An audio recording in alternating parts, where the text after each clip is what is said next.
డబ్బు, అనారోగ్యం, ఉద్యోగం, వ్యాపారం, అప్పులతో బాధపడుతున్నారా? మీకోసమే లాంచ్ యువర్ ఫ్యూచర్ ప్రోగ్రామ్. ఇప్పటివరకు సాగరమాల, భారత్మాల ప్రాజెక్టుల గురించి విన్నాం. ఇకపైన పర్వతమాల ప్రాజెక్టు గురించి కూడా వినాల్సిన పరిస్థితి వచ్చింది. సాగరమాల, భారతమాల అంటే ఓడరేవుల్ని కలుపుతూ రహదారి వ్యవస్థను నిర్మిస్తూ కేంద్ర ప్రభుత్వం తీసుకున్నటువంటి ప్రతిష్టాత్మక ప్రాజెక్టులు. ఈ పర్వతమాల ఏం చేయబోతుంది? పర్వతాలు నిర్మిస్తారా? పర్వతాలను ఎలా కలుపుతారు?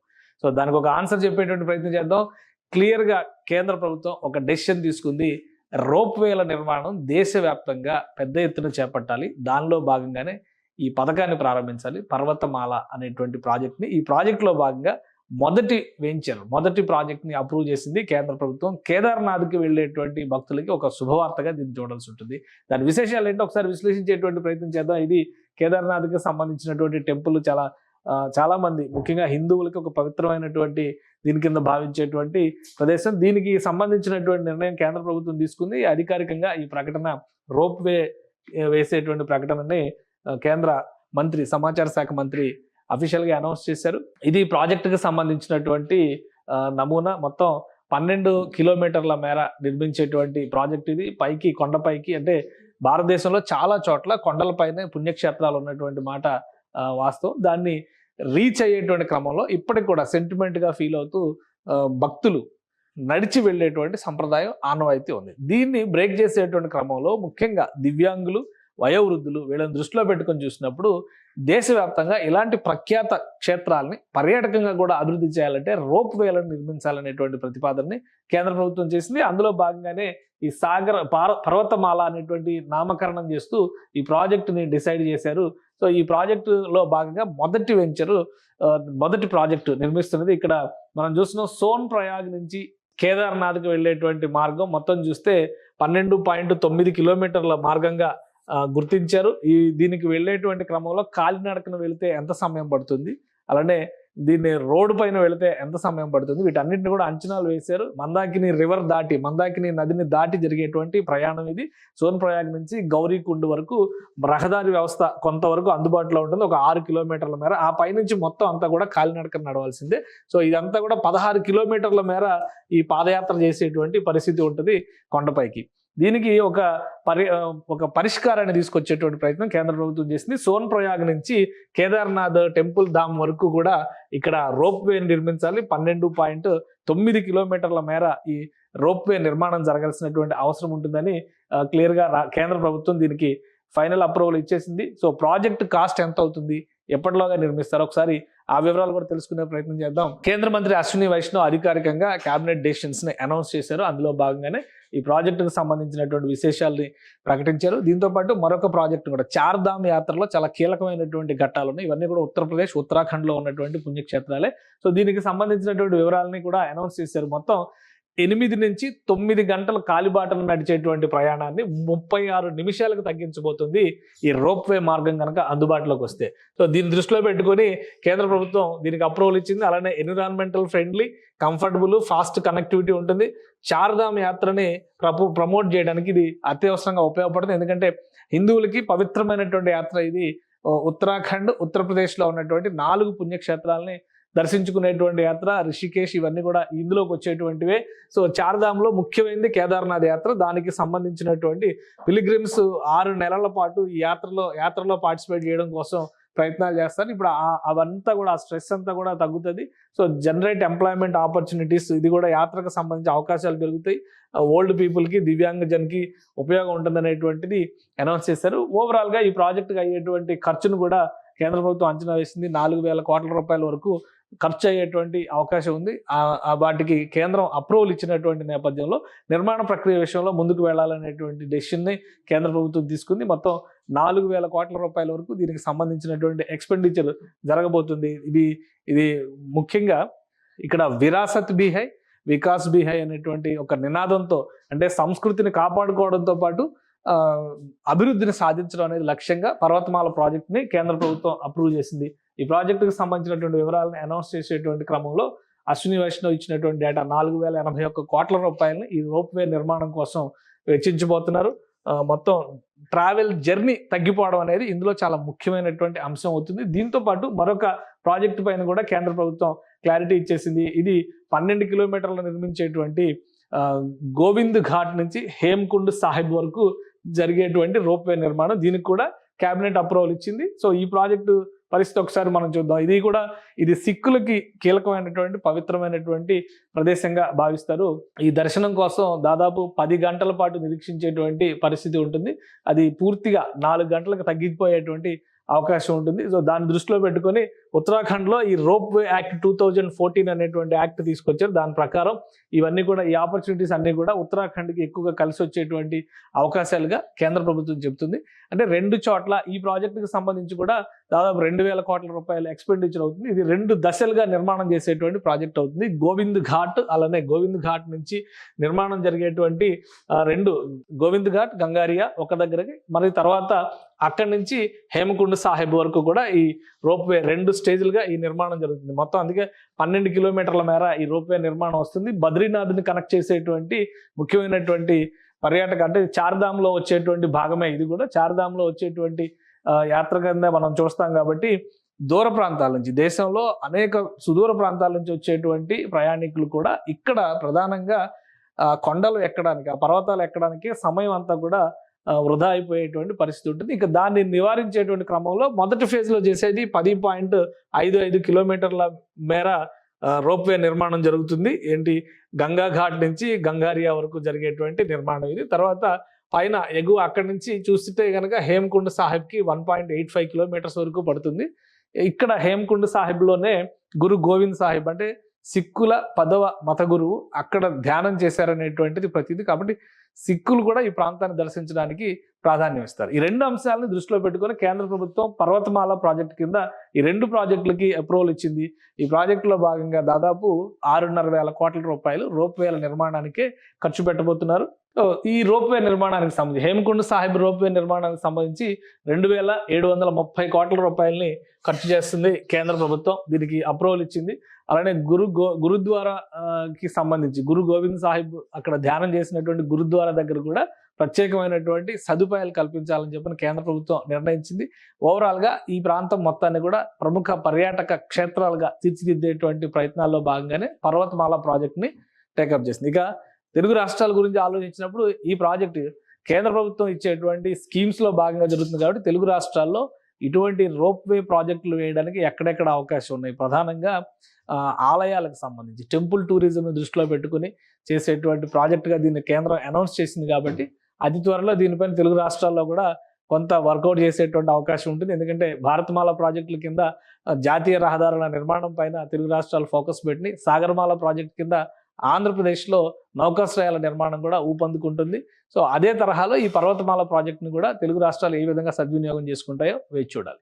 ఎప్పటివరకు సాగరమాల, భారతమాల ప్రాజెక్టుల గురించి విన్నాం. ఇకపైన పర్వతమాల ప్రాజెక్టు గురించి కూడా వినాల్సిన పరిస్థితి వచ్చింది. సాగరమాల, భారతమాల అంటే ఓడరేవులను కలుపుతూ రహదారి వ్యవస్థను నిర్మిస్తూ కేంద్ర ప్రభుత్వం తీసుకున్నటువంటి ప్రతిష్టాత్మక ప్రాజెక్టులు. ఈ పర్వతమాల ఏం చేయబోతుంది? పర్వతాలు నిర్మిస్తారా? పర్వతాలను ఎలా కలుపుతారు? సో దానికి ఒక ఆన్సర్ చెప్పేటువంటి ప్రయత్నం చేద్దాం. క్లియర్గా కేంద్ర ప్రభుత్వం ఒక డెసిషన్ తీసుకుంది. రోప్వేల నిర్మాణం దేశవ్యాప్తంగా పెద్ద ఎత్తున చేపట్టాలి. దానిలో భాగంగానే ఈ పథకాన్ని ప్రారంభించాలి, పర్వతమాల అనేటువంటి ప్రాజెక్ట్ని. ఈ ప్రాజెక్టులో భాగంగా మొదటి ప్రాజెక్ట్ని అప్రూవ్ చేసింది కేంద్ర ప్రభుత్వం. కేదార్నాథ్కి వెళ్ళేటువంటి భక్తులకి ఒక శుభవార్తగా దీన్ని చూడాల్సి ఉంటుంది. దాని విశేషాలు ఏంటో ఒకసారి విశ్లేషించేటువంటి ప్రయత్నం చేద్దాం. ఇది కేదార్నాథ్కి సంబంధించినటువంటి టెంపుల్. చాలా మంది, ముఖ్యంగా హిందువులకి ఒక పవిత్రమైనటువంటి దీని కింద భావించేటువంటి ప్రదేశం. దీనికి సంబంధించినటువంటి నిర్ణయం కేంద్ర ప్రభుత్వం తీసుకుంది. అధికారికంగా ఈ ప్రకటన, రోప్వే వేసేటువంటి ప్రకటనని కేంద్ర మంత్రి, సమాచార శాఖ మంత్రి అఫీషియల్గా అనౌన్స్ చేశారు. ఇది ప్రాజెక్టుకి సంబంధించినటువంటి నమూనా. మొత్తం 12 కిలోమీటర్ల మేర నిర్మించేటువంటి ప్రాజెక్ట్ ఇది. పైకి, కొండపైకి, అంటే భారతదేశంలో చాలా చోట్ల కొండలపైనే పుణ్యక్షేత్రాలు ఉన్నటువంటి మాట వాస్తవం. దాన్ని రీచ్ అయ్యేటువంటి క్రమంలో ఇప్పటికి కూడా సెంటిమెంట్గా ఫీల్ అవుతూ భక్తులు నడిచి వెళ్ళేటువంటి సంప్రదాయం ఆనవాయితీ ఉంది. దీన్ని బ్రేక్ చేసేటువంటి క్రమంలో ముఖ్యంగా దివ్యాంగులు, వయోవృద్ధులు వీళ్ళని దృష్టిలో పెట్టుకొని చూసినప్పుడు దేశవ్యాప్తంగా ఇలాంటి ప్రఖ్యాత క్షేత్రాలని పర్యాటకంగా కూడా అభివృద్ధి చేయాలంటే రోప్ వేలను నిర్మించాలనేటువంటి ప్రతిపాదనని కేంద్ర ప్రభుత్వం చేసింది. అందులో భాగంగానే ఈ పర్వతమాల అనేటువంటి నామకరణం చేస్తూ ఈ ప్రాజెక్టుని డిసైడ్ చేశారు. సో ఈ ప్రాజెక్టులో భాగంగా మొదటి ప్రాజెక్టు నిర్మిస్తున్నది. ఇక్కడ మనం చూస్తున్నాం, సోన్ ప్రయాగ్ నుంచి కేదార్నాథ్కి వెళ్ళేటువంటి మార్గం మొత్తం చూస్తే 12.9 కిలోమీటర్ల మార్గంగా గుర్తించారు. దీనికి వెళ్ళేటువంటి క్రమంలో కాలినడకన వెళితే ఎంత సమయం పడుతుంది, అలానే దీన్ని రోడ్డు పైన వెళితే ఎంత సమయం పడుతుంది, వీటన్నిటిని కూడా అంచనాలు వేశారు. మందాకిని నదిని దాటి జరిగేటువంటి ప్రయాణం ఇది. సోన్ప్రయాగ్ నుంచి గౌరీకుండ్ వరకు రహదారి వ్యవస్థ కొంతవరకు అందుబాటులో ఉంటుంది, ఒక 6 కిలోమీటర్ల మేర. ఆ పైనుంచి మొత్తం అంతా కూడా కాలినడకన నడవాల్సిందే. సో ఇదంతా కూడా 16 కిలోమీటర్ల మేర ఈ పాదయాత్ర చేసేటువంటి పరిస్థితి ఉంటుంది కొండపైకి. దీనికి ఒక పరిష్కారాన్ని తీసుకొచ్చేటువంటి ప్రయత్నం కేంద్ర ప్రభుత్వం చేసింది. సోన్ప్రయాగ్ నుంచి కేదార్నాథ్ టెంపుల్ ధామ్ వరకు కూడా ఇక్కడ రోప్ వే నిర్మించాలి. 12.9 కిలోమీటర్ల మేర ఈ రోప్ వే నిర్మాణం జరగాల్సినటువంటి అవసరం ఉంటుందని క్లియర్గా కేంద్ర ప్రభుత్వం దీనికి ఫైనల్ అప్రూవల్ ఇచ్చేసింది. సో ప్రాజెక్ట్ కాస్ట్ ఎంత అవుతుంది, ఎప్పటిలోగా నిర్మిస్తారు, ఒకసారి ఆ వివరాలు కూడా తెలుసుకునే ప్రయత్నం చేద్దాం. కేంద్ర మంత్రి అశ్విని వైష్ణవ్ అధికారికంగా కేబినెట్ డెసిషన్స్ ని అనౌన్స్ చేశారు. అందులో భాగంగానే ఈ ప్రాజెక్టుకు సంబంధించినటువంటి విశేషాలని ప్రకటించారు. దీంతో పాటు మరొక ప్రాజెక్టు కూడా, చార్ధామ్ యాత్రలో చాలా కీలకమైనటువంటి ఘట్టాలు ఉన్నాయి. ఇవన్నీ కూడా ఉత్తరప్రదేశ్, ఉత్తరాఖండ్ లో ఉన్నటువంటి పుణ్యక్షేత్రాలే.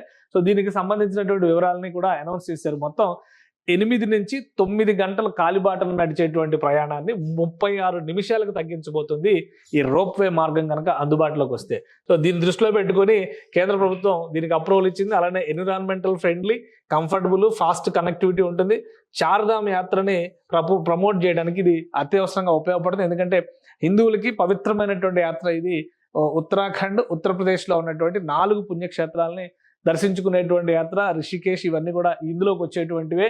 సో చార్ధామ్లో ముఖ్యమైనది కేదార్నాథ్ యాత్ర. దానికి సంబంధించినటువంటి పిలిగ్రిమ్స్ 6 నెలల పాటు ఈ యాత్రలో పార్టిసిపేట్ చేయడం కోసం ప్రయత్నాలు చేస్తారు. ఇప్పుడు అవంతా కూడా, ఆ స్ట్రెస్ అంతా కూడా తగ్గుతుంది. సో జనరేట్ ఎంప్లాయ్మెంట్ ఆపర్చునిటీస్, ఇది కూడా యాత్రకు సంబంధించి అవకాశాలు పెరుగుతాయి.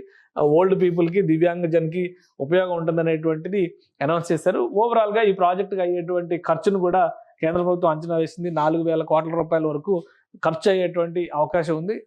వాటికి కేంద్రం అప్రూవల్ ఇచ్చినటువంటి నేపథ్యంలో నిర్మాణ ప్రక్రియ విషయంలో ముందుకు వెళ్లాలనేటువంటి డెసిషన్ని కేంద్ర ప్రభుత్వం తీసుకుంది. మొత్తం 4,000 కోట్ల రూపాయల వరకు దీనికి సంబంధించినటువంటి ఎక్స్పెండిచర్ జరగబోతుంది. ఇది ముఖ్యంగా ఇక్కడ విరాసత్ బీ హై, వికాస్ బీ హై అనేటువంటి ఒక నినాదంతో, అంటే సంస్కృతిని కాపాడుకోవడంతో పాటు అభివృద్ధిని సాధించడం అనేది లక్ష్యంగా పర్వతమాల ప్రాజెక్ట్ని కేంద్ర ప్రభుత్వం అప్రూవ్ చేసింది. ఈ ప్రాజెక్టుకు సంబంధించినటువంటి వివరాలను అనౌన్స్ చేసేటువంటి క్రమంలో అశ్విని వైష్ణవ్ ఇచ్చినటువంటి డేటా 4,081 కోట్ల రూపాయలని ఈ రోప్ వే నిర్మాణం కోసం వెచ్చించబోతున్నారు. మొత్తం ట్రావెల్ జర్నీ తగ్గిపోవడం అనేది ఇందులో చాలా ముఖ్యమైనటువంటి అంశం అవుతుంది. దీంతో పాటు మరొక ప్రాజెక్టు పైన కూడా కేంద్ర ప్రభుత్వం క్లారిటీ ఇచ్చేసింది. ఇది 12 కిలోమీటర్లు నిర్మించేటువంటి గోవింద్ ఘాట్ నుంచి హేమ్కుండ్ సాహిబ్ వరకు జరిగేటువంటి రోప్ వే నిర్మాణం. దీనికి కూడా కేబినెట్ అప్రూవల్ ఇచ్చింది. సో ఈ ప్రాజెక్టు పరిస్థితి ఒకసారి మనం చూద్దాం. ఇది సిక్కులకి కీలకమైనటువంటి, పవిత్రమైనటువంటి ప్రదేశంగా భావిస్తారు.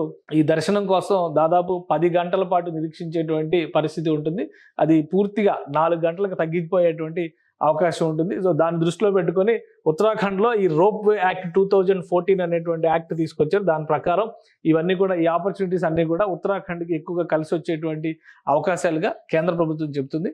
అంటే 2 చోట్ల ఈ ప్రాజెక్టుకి సంబంధించి కూడా దాదాపు 2,000 కోట్ల రూపాయల ఎక్స్పెండిచర్ అవుతుంది. ఇది 2 దశలుగా నిర్మాణం చేసేటువంటి ప్రాజెక్ట్ అవుతుంది. గోవింద్ ఘాట్, అలానే గోవింద్ ఘాట్ నుంచి నిర్మాణం జరిగేటువంటి 2 గోవింద్ ఘాట్, గంగారియా ఒక దగ్గరకి, మరి తర్వాత అక్కడి నుంచి హేమకుండ్ సాహిబ్ వరకు కూడా ఈ రోప్ వే 2 స్టేజ్లుగా ఈ నిర్మాణం జరుగుతుంది. మొత్తం అందుకే 12 కిలోమీటర్ల మేర ఈ రోప్ వే నిర్మాణం వస్తుంది. బద్రీనాథ్ని కనెక్ట్ చేసేటువంటి ముఖ్యమైనటువంటి పర్యాటక, అంటే చార్ధామ్లో వచ్చేటువంటి భాగమే ఇది కూడా. చార్ధామ్లో వచ్చేటువంటి యాత్ర కింద మనం చూస్తాం కాబట్టి దూర ప్రాంతాల నుంచి, దేశంలో అనేక సుదూర ప్రాంతాల నుంచి వచ్చేటువంటి ప్రయాణికులు కూడా ఇక్కడ ప్రధానంగా కొండలు ఎక్కడానికి, ఆ పర్వతాలు ఎక్కడానికి సమయం అంతా కూడా వృధా అయిపోయేటువంటి పరిస్థితి ఉంటుంది. ఇక దాన్ని నివారించేటువంటి క్రమంలో మొదటి ఫేజ్లో చేసేది 10.55 కిలోమీటర్ల మేర రోప్ వే నిర్మాణం జరుగుతుంది.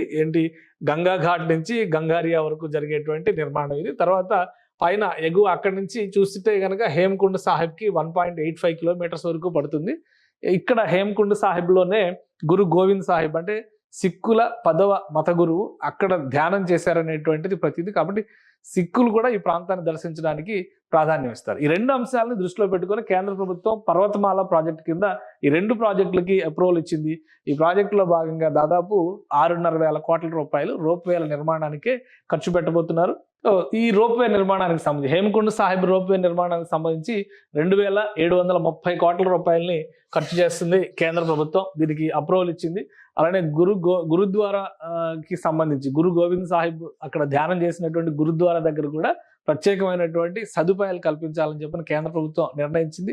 ఓవరాల్ గా ఈ ప్రాంతం మొత్తాన్ని కూడా ప్రముఖ పర్యాటక క్షేత్రాలుగా తీర్చిదిద్దేటువంటి ప్రయత్నాల్లో భాగంగానే పర్వతమాల ప్రాజెక్ట్ ని టేకప్ చేసింది. ఇక తెలుగు రాష్ట్రాల గురించి ఆలోచించినప్పుడు ఈ ప్రాజెక్టు కేంద్ర ప్రభుత్వం ఇచ్చేటువంటి స్కీమ్స్ లో భాగంగా జరుగుతుంది కాబట్టి తెలుగు రాష్ట్రాల్లో ఇటువంటి రోప్వే ప్రాజెక్టులు వేయడానికి ఎక్కడెక్కడ అవకాశం ఉన్నాయి, ప్రధానంగా ఆలయాలకు సంబంధించి టెంపుల్ టూరిజం దృష్టిలో పెట్టుకుని చేసేటువంటి ప్రాజెక్టుగా దీన్ని కేంద్రం అనౌన్స్ చేసింది కాబట్టి అతి త్వరలో దీనిపైన తెలుగు రాష్ట్రాల్లో కూడా కొంత వర్కౌట్ చేసేటువంటి అవకాశం ఉంటుంది. ఎందుకంటే భారతమాల ప్రాజెక్టుల కింద జాతీయ రహదారుల నిర్మాణం పైన తెలుగు రాష్ట్రాలు ఫోకస్ పెట్టి సాగరమాల ప్రాజెక్టు కింద ఆంధ్రప్రదేశ్లో నౌకాశ్రయాల నిర్మాణం కూడా ఊపందుకుంటుంది.